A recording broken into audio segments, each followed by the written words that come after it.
Hello，大家好，歡迎返嚟我嘅 channel，我係啫喱。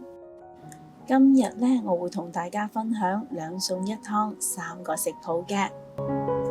首先呢，我呢度就準備咗1條嘅粟米啦，咁我會將佢切成一嚿嚿，跟住再由中間破開咗佢嘅。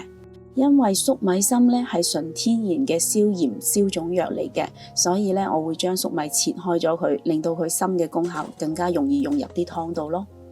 紅蘿蔔啦，佢唔單止有清熱解毒嘅功效啦，另外咧佢仲可以幫我哋提高身體嘅免疫力㗎。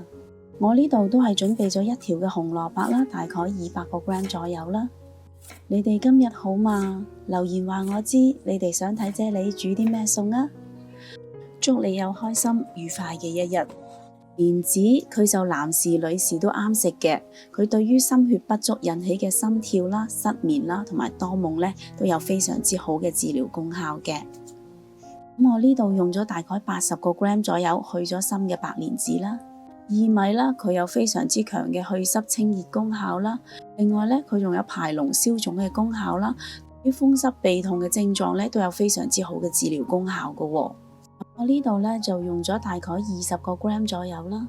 熟薏米啦，佢嘅性質比較平和啦，咁生薏米嚟講咧，我都略嫌佢有少少寒涼嘅，所以咧我會用啲熟薏米嚟調和翻佢，令到個湯不寒不燥嘅。我呢度咧用咗大概15個 gram 左右啦。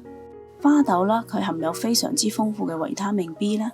即係話咧，佢對於痱滋啦、唇瘡啦呢啲嘅症狀咧，都有非常之好嘅治療同埋修復作用㗎喎。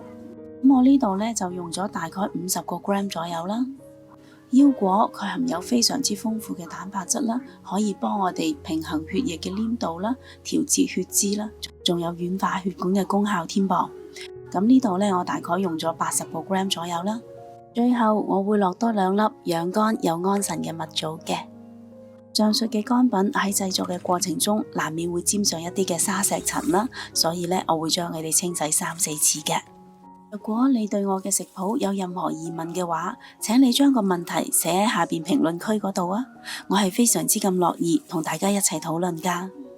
同埋咧，我會將呢一個湯嘅所有食材用料啦 list 咗喺呢條片嘅最後啦。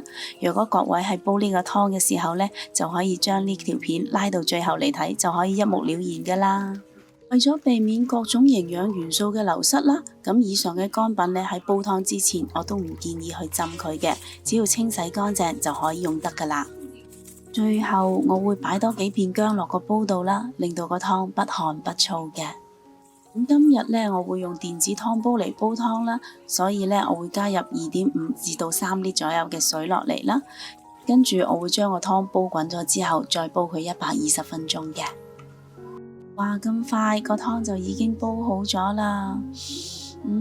個湯嘅香味係好清香嘅，因為佢夾雜咗粟米同埋紅蘿蔔嘅香味啦。睇下個湯色，少少奶茶色，非常靚。呢個湯唔單止清香宜人，而且味道非常鮮甜，大人小朋友都啱飲㗎。咁喺熒光幕睇到嘅呢，就係呢一個湯水嘅所有食材用料啦。各位可以 cap 咗圖佢啦，方便返準備食材㗎喎。跟住落嚟呢，我就會介紹今晚嘅第2個食譜啦。至於第2個食譜呢，我就會用桃膠嚟做主要食材嘅。今日呢一個就係網友點餸系列啦。咁話說呢，就有位網友話想睇啫喱煮桃膠嘅，咁就因為假期問題啦，所以呢條片就遲咗出。咁我都想同個網友講返聲唔好意思先嘅。桃膠佢嘅纖維含量咧係非常之高嘅，咁佢可以促進我哋排便啦，增加我哋嘅飽腹感啦，仲可以幫我哋身體深層排毒啦，從而咧起到美顏、養顏、美容嘅效果㗎喎。咁而家市面上買到嘅桃膠基本上都係乾品嘅桃膠啦，咁要將浸翻腍嘅話咧係需要12個小時以上嘅。咁我呢個咧就已經係尋晚浸定咗㗎啦。通常浸好咗嘅桃膠咧，我會將佢清洗3-4次嘅，務求咧可以將佢表面嘅塵埃清洗乾淨啦。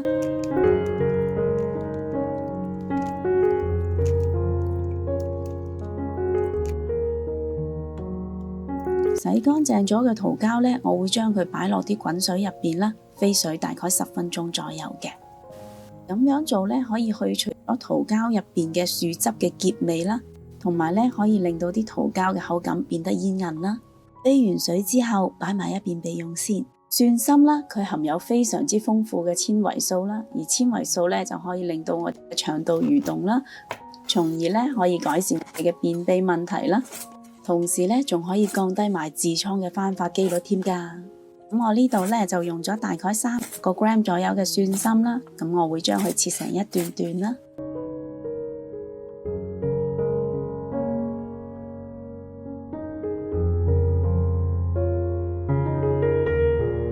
同樣地，我都會將切好咗嘅蒜心飛一飛水去嘅，大概飛水1分鐘左右就 OK 㗎啦。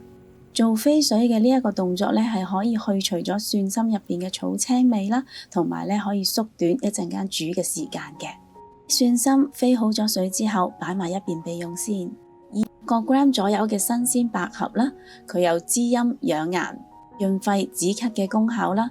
而新鮮嘅百合呢，係非常之鮮甜爽脆嘅，愛嚟做餸係非常之唔錯嘅選擇嚟㗎。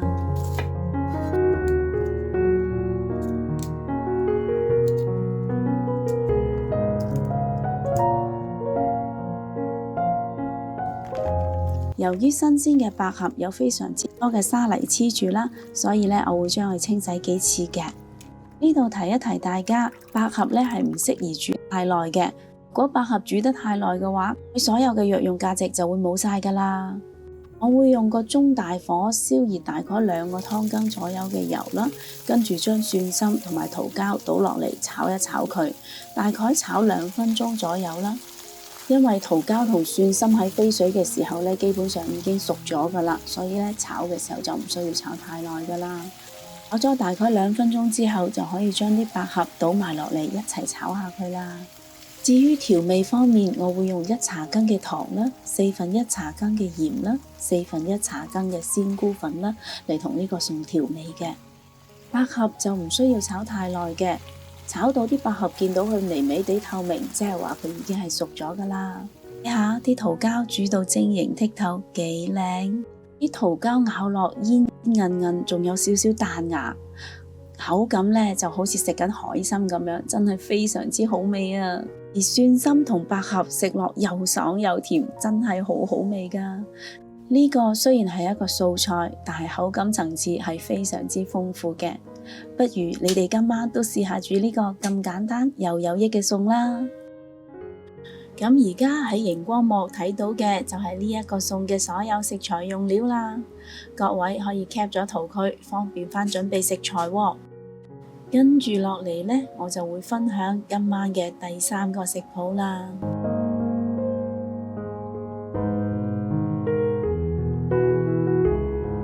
至於第3道餸呢，我會用牛仔骨嚟同大家分享一款食起上嚟好似好大製作，但係呢做法非常之簡單嘅餸菜㗎喎。你哋今日好嗎？留言話我知，你哋想睇啫喱煮啲咩餸啊？祝你有開心愉快嘅一日。我會將啲牛仔骨切到去大大嚿咁啦，咁而家呢就準備幫佢調味㗎啦。首先我會磨咗啲薑蓉先啦，因為呢整牛仔骨通常我都會落薑嘅。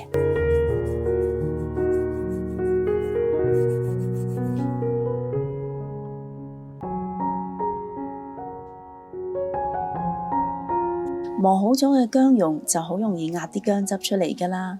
我呢度大概用咗1個湯羹左右嘅薑汁啦。至於調味方面，我會用3個茶羹嘅粟粉啦，1個茶羹嘅糖啦，2個茶羹嘅紹酒啦，3個茶羹嘅豉油啦，1個茶羹嘅老抽啦，同埋2個茶羹嘅蠔油嚟調味嘅。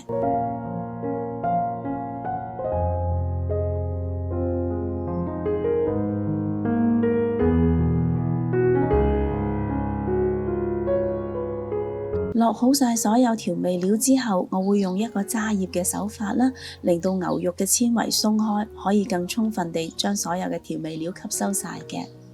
將啲牛仔骨按摩到完全吸收晒咗啲醬汁之後啦，呢個時候我會落返大概1個茶羹左右嘅油啦，嚟幫手鎖住牛仔骨嘅肉汁嘅。將醃好咗嘅牛仔骨擺埋一邊備用先。另外，我呢度仲準備咗6粒嘅鹹蛋黃啦，咁我會將啲鹹蛋黃擺落個蒸鑊度蒸佢5分鐘，蒸熟咗佢先嘅。哇！蒸熟咗嘅鹹蛋黃好香啊，搞到我好想即刻去裝碗飯添。趁啲鹹蛋黃仲係熱嘅時候呢，我會加大概10個 gram 左右嘅牛油落去啦，跟住呢就將啲鹹蛋黃壓碎佢嘅。啲鹹蛋黃加咗牛油落去之後呢，就會更加香、更加好味㗎啦。我會用個中火燒熱大概1個湯羹左右嘅油啦，跟住呢就將啲牛仔骨擺落嚟煎一煎佢。我自己呢就比較鍾意呢將牛仔骨嘅兩面都煎到金黃色嘅，咁大概呢就每一邊煎大概2分鐘左右就差唔多㗎啦。哇！啲牛仔骨煎到啲牛油滲晒出嚟，好香啊！你哋會唔會同我一樣睇到都已經好想食啦？將煎到香噴噴嘅牛仔骨夾起咗佢備用先。呢個時候我會用煎牛仔骨剩低嘅油呢，將鹹蛋黃炒香佢嘅。鹹蛋黃呢會一路炒一路慢慢變成一啲泡泡嘅，咁當佢所有嘅鹹蛋黃變到好綿密嘅泡泡嘅時候呢，我就會將啲牛仔骨擺返落嚟。哇，好香啊！牛仔骨嘅香味加埋鹹蛋黃嘅香味交織埋一齊，呢個香味真係可以令人胃口大開㗎。呢個餸食起上嚟唔單止鹹香惹味，牛仔骨仲好鬆軟，好 juicy。不如你今晚都試下煮呢個牛仔骨啦。若果你都鍾意我嘅食譜，請你俾 like 同埋留言話我知啦。記得訂閱我嘅 channel， 順便撳埋隔離個鐘仔啊！多謝晒你嘅收睇，我哋下一個食譜再見啦，拜拜。